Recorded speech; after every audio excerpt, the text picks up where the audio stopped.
Assalamualaikum anak-anak semuanya.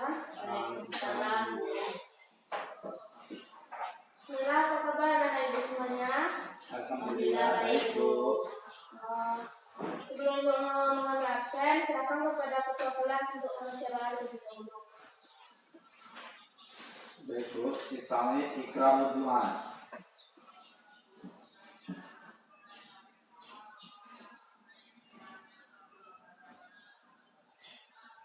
Berdoa selesai. Nah, Ibu akan mengambil absen. Eno Wijaya, Ibu. Syafruddin, Hadir, Bu. Nurul Aisyah, Ibu, Muhammad Zikri. Siapa, Bu? Baik, jadi Muhammad Zikri tidak hadir ya. Baiklah, hari Syaitanirrajim. Bismillahirrahmanirrahim. Alif Lam Mim. Tanzilul kitabi la raiba fihi min rabbil alamin. Am yakuluna iftara bal huwa al-haqqu min rabbika litunzira qauman yahdahum bi-idhnihi. Sadaqallahul azim.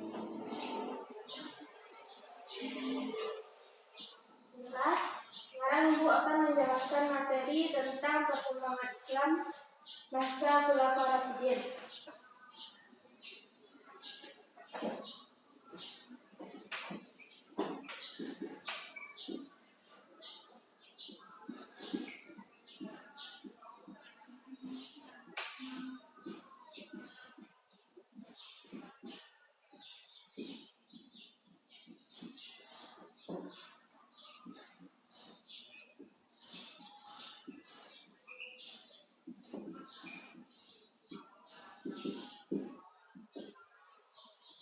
Anak-anak Ibu tahu siapa saja khulafa pada masa Khulafaur Rasyidin ini?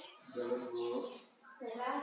Pada masa Khulafaur Rasyidin ini terdapat 4 khulafa. Yang pertama Umar bin Khattab,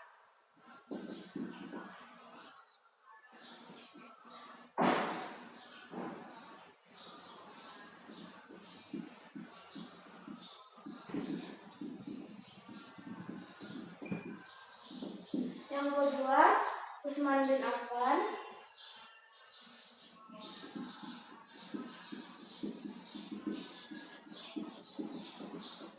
yang ketiga Ali bin Abi Thalib,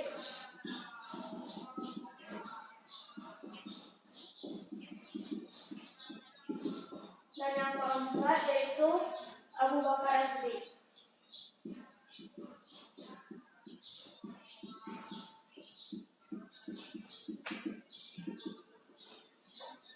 Nah, jadi Ibu akan menjelaskan tentang biografi para khulafa ini.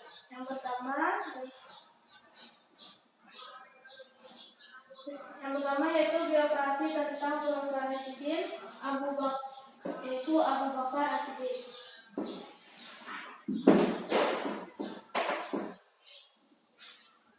Nama lengkap dari Abu Bakar As-Siddiq sendiri yaitu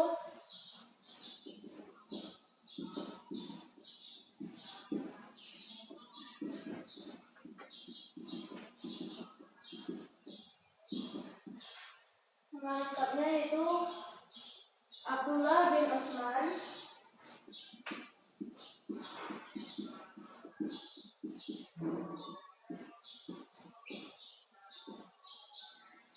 bin Ahmad bin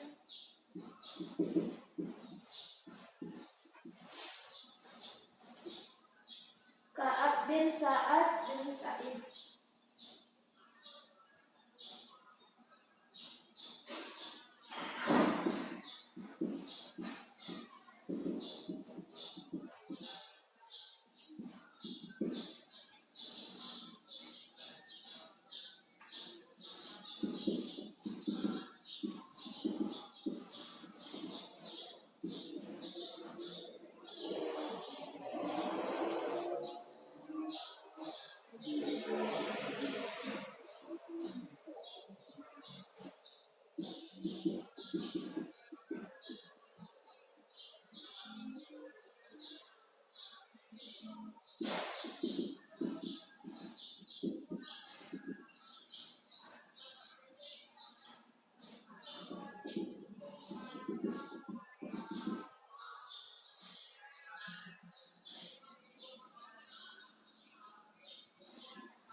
Nah, jadi nama dari Abu Bakar As-Siddiq ini yaitu Abdullah bin Utsman bin Ahmad bin Ka'ab bin Sa'ad bin Ka'ib bin Murrah bin Ka'ab bin Lu'ay bin Khalid bin Fir al-Quraisy al-Baini.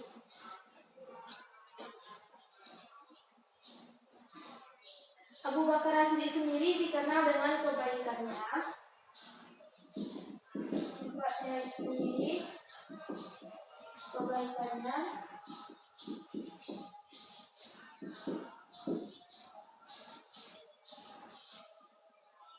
keberanian,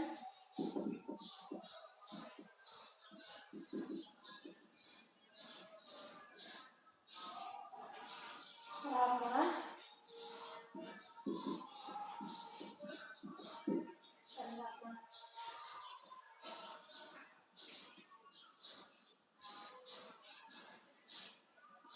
Nah, Abu Bakar As-Siddiq sendiri menjadi khulafah sendiri kurang lebih selama 2 tahun, yaitu pada tahun 11 sampai 13 Hijriah.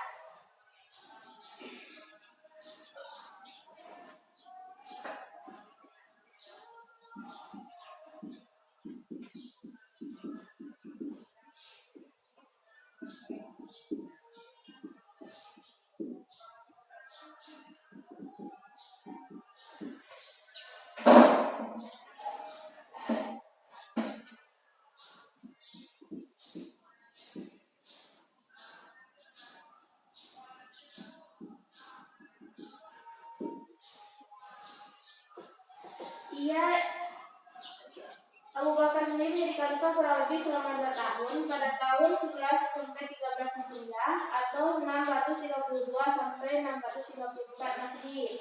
Ia diangkat menjadi khalifah melalui proses kompetisi yang sangat ketat antaranya dengan Sa'ad bin Ubadah, yang dinamika politik itu saat itu memuncak. Persaingan antara dua kandidat sangat tajam sehingga perselisihan antara dua pihak Muhajirin dan Ansor.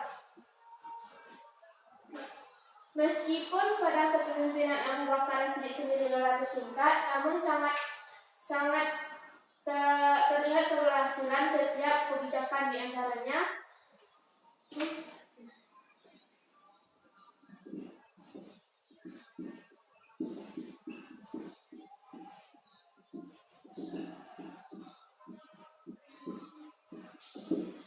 Keberhasilannya yaitu pengiriman pasukan di bawah pimpinan Usamah ke Romawi.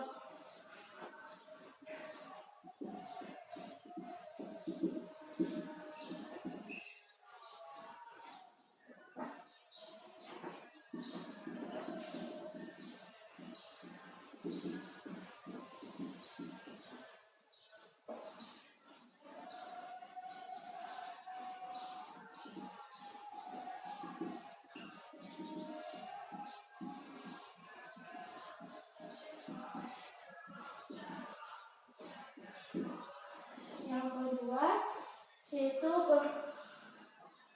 memberantas pembangkang zakat.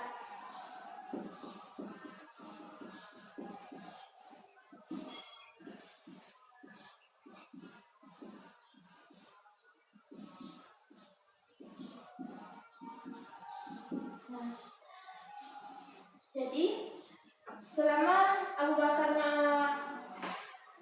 memimpin sebagai khulafah, walaupun hanya sebentar, tetapi keberhasilan dia capai sangat banyak, yaitu seperti pengiriman pasukan di bawah pimpinan Usamah ke Romawi dan juga memberantas pembangkang zakat.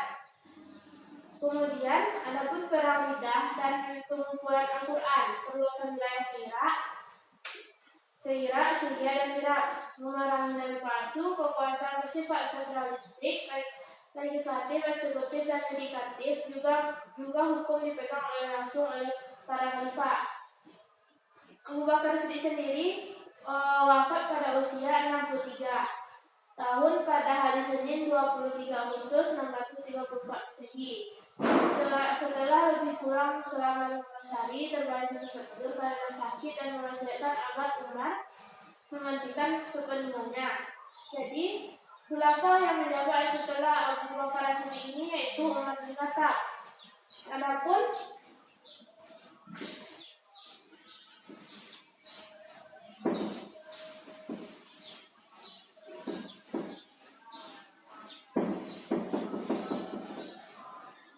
nama asli dari Umar bin Khattab sendiri yaitu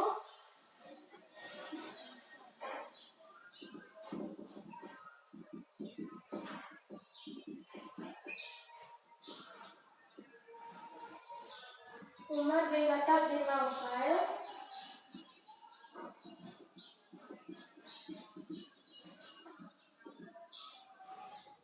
bin Abdullah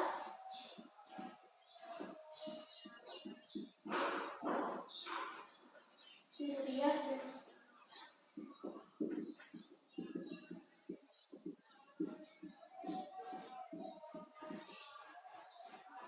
bin Abdullah bin Qurt bin Rajab.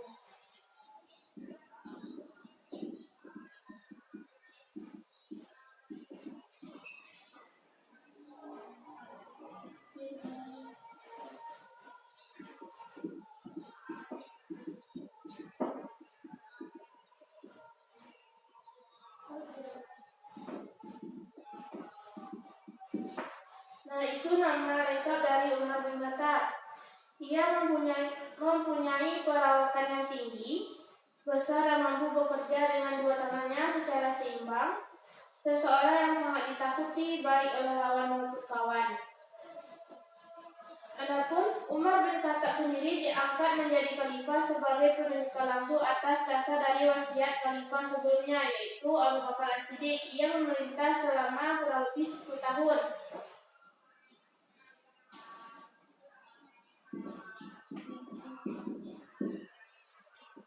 Pada tahun 13 Hijriah sampai 23 Hijriah atau 634 sampai 644 Masehi. Nah, selama dia menjadi khalifah, dengan berbagai prestasi yang monumental, Umar bin Khattab sendiri wafat akibat ditusuk pada saat ia sedang melakukan sholat yang dilakukan oleh Abu Lu'lu' al-Majusi, seorang mantan budak usia. Yang selanjutnya yaitu khalifah yang selanjutnya yaitu Utsman bin Affan.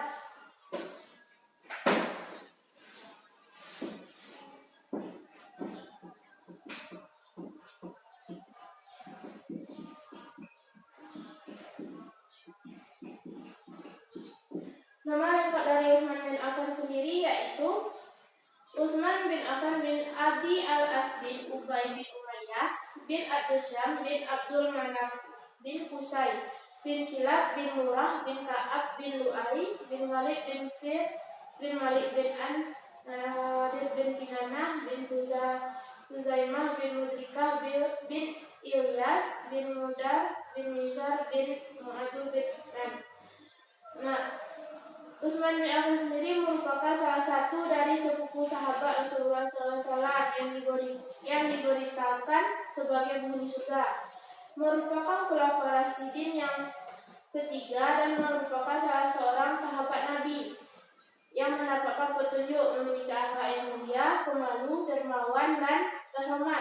Utsman bin Affan sendiri menjabat sebagai khalifah kurang lebih selama 12 tahun. Yaitu pada tahun 23 Hijriah sampai 35 Hijriah atau 644 Hijriah sampai ke 655 Masehi. Nah, selama Ia diangkat melalui Dewan Pemilihan Khalifah, yaitu semacam tim formatur yang dibentuk oleh Khalifah Umar bin Khattab itu sendiri. Yang terakhir yaitu Khilafah Ali bin Abi Thalib.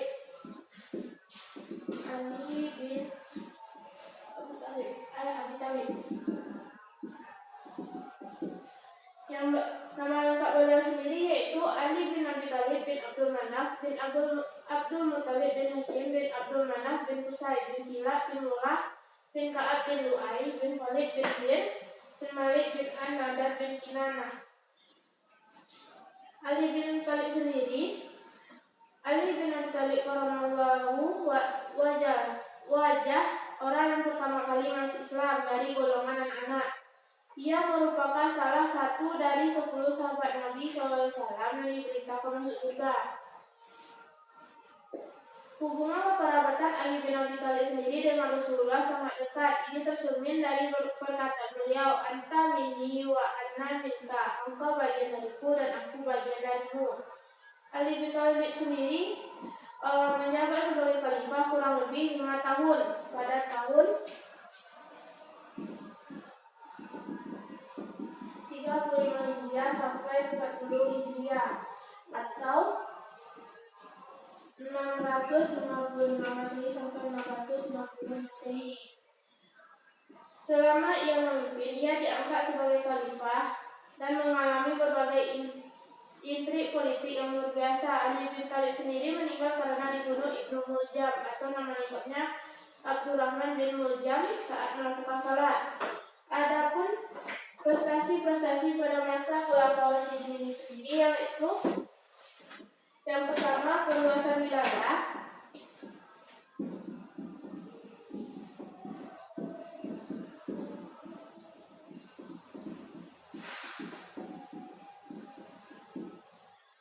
Yang pertama yaitu perluasan wilayah, yang mana pemerintah Khulafaur Rasyidin berlangsung selama kurang lebih dari 30 tahun, dimulai dari Khalifah Abu Bakar sampai yang terakhir Ali bin Abi Thalib.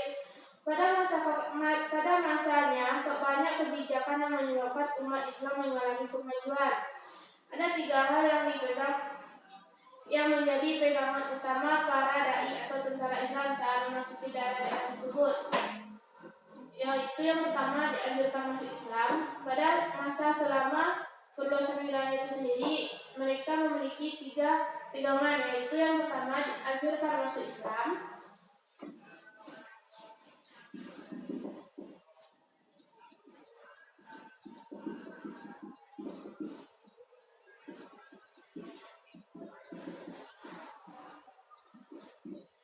Yang kedua, boleh masuk Islam tetapi membayar zi'ah atau pajak.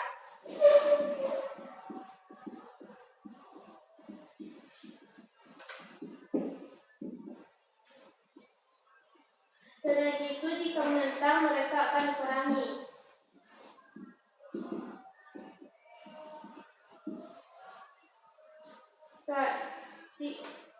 Tiga dari kewajiban pegangan utama para dai atau tentara Islam saat memasuki daerah tersebut. Pada masa Khalifah Umar bin Khattab sendiri, terjadinya perluasan dakwah Islam secara besar-besaran dikenal sebagai periode Futuhat al-Islamiyah. Secara berurut, dakwah Islam sampai ke Suriah, Persia, dan Mesir. Selanjutnya yaitu yang kedua yaitu kodifikasi Al-Quran.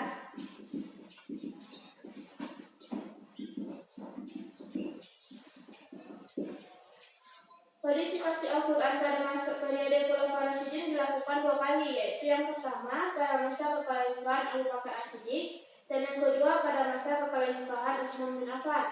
Kodifikasi Al-Quran sendiri pada kedua kekhalifahan tersebut dengan tujuan dan latar belakang sedikit berbeda.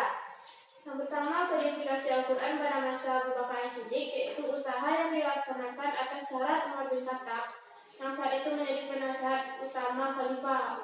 Umar bin Khattab mengemukakan beberapa alasan, salah satunya adalah banyaknya para pelafal Al-Quran yang meninggal dalam peperangan yang lama. Yang kedua yaitu pada masa Utsman bin Affan sendiri, pengumpulan dan penulisan Al-Quran disebut Mushaf Utsmani atau Al-Iman. Himpunan Al-Quran digambarkan menjadi 4 buah atau Zaid bin Sabit dibantu oleh Abdullah bin Zubair, Sa'id bin As, dan Abdurrahman bin Haris. Yang ketiga yaitu memerangi nabi palsu,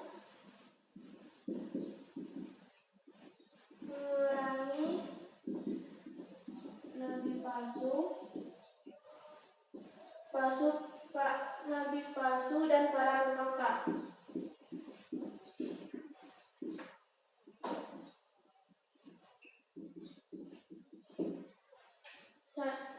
Pada masa itu sendiri, beberapa suku Arab yang berasal dari Hijaz dan Najd menyatakan murtad atau membangkang kepada khalifah baru dan sistem yang ada.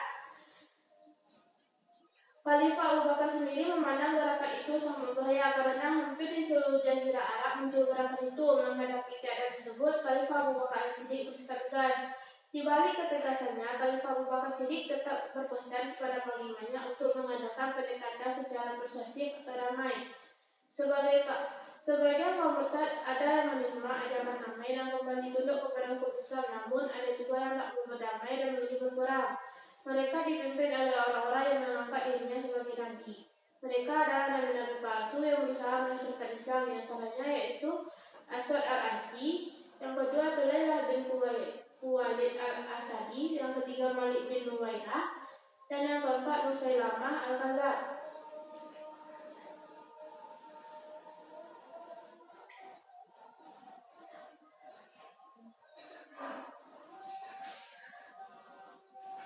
Selanjutnya yaitu tentang penetapan kalimat Hijriah, yang mana pada Khalifah Umar bin Khattab sendiri menetapkan permulatan Islam pada saat Nabi Muhammad hijrah dari Madinah ke Mekah, di mana periode dakwah sebelum Nabi Muhammad telah hijrah di periode Mekah, sedangkan periode dakwah setelah beliau hijrah dikenal sebagai periode Madinah. Demikian pula pembagian surat Al-Quran yang turun sebelum hijrah disebut surat-surat Makkiyah, sedangkan yang turun setelah hijrah disebut dengan surat Madinah. Adapun yang keempat yaitu Dewan Pemilihan Rakyat, di mana Khalifah Umar bin Khattab sendiri membentuk dewan yang akan mencari penggantinya. Dewan ini tersebut beranggotakan 6 orang sahabat yang saat itu dianggap paling tinggi tingkatannya, yaitu Utsman bin Affan, Ali bin Abi Thalib, Talha bin Ubaidillah, Zubair bin Awam, Abdurrahman bin Auf, dan Sa'ad bin Abi Waqqas. Yang kelima yaitu pembentukan Angkatan Laut. Khalifah Utsman bin Affan sendiri membentuk Angkatan Laut atau usulan dari Muawiyah bin Abu Sufyan yang saat itu jadi gubernur. Tujuan dibentukannya di Angkatan Laut ini yaitu untuk melindungi wilayah Afrika, Siprus hingga Konstantinopel yang banyak diliputi lautan. Nah, dalam yang selanjutnya yaitu ilmu nahwu. Pada masa pemerintahan Khalifah Ali bin Abi Thalib sendiri, penulisan huruf hijaiyah perlu dilengkapi dengan tanda-tanda baca seperti kasrah, fathah, dhamma, dan syaddah. Hal ini menyebabkan banyaknya kesalahan bacaan teks Al-Quran dan hadis di daerah-daerah yang jauh dari Jazirah Arab. Untuk menghindari kesalahan fatal dalam baca Al-Quran hadis, Khalifah Ali bin Abi Thalib memerintahkan Abu Aswad Ad-Du'ali untuk mengembangkan pokok-pokok ilmu nahwu itu sendiri.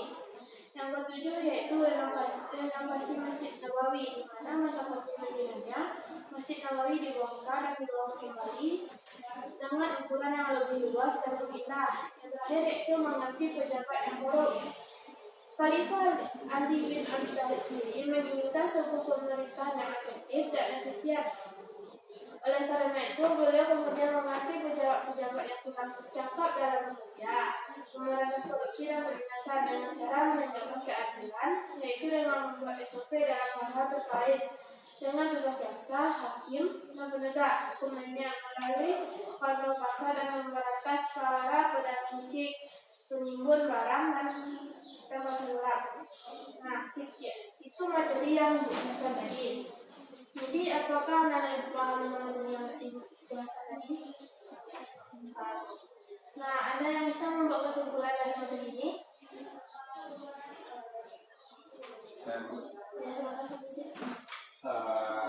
Perkembangan selama Khulafaur Rasyidin itu sendiri ada 4 orang, yaitu Abu Bakar, Utsman, Umar, dan Ali bin Abi Thalib. Di antara prestasi-prestasi dari Bapak Presiden itu yang pertama perluasan wilayah, yang kedua kodifikasi Al-Quran, yang ketiga menyerangi nabi palsu dan para pembangkang, yang keempat penetapan kalender Hijriah, yang kelima ajaran khalifah, yang keenam pendidikan angkatan laut, yang ketujuh pengembangan ilmu laku, yang kedelapan renovasi Masjid Nabawi, yang kesembilan mengganti pejabat korupsi.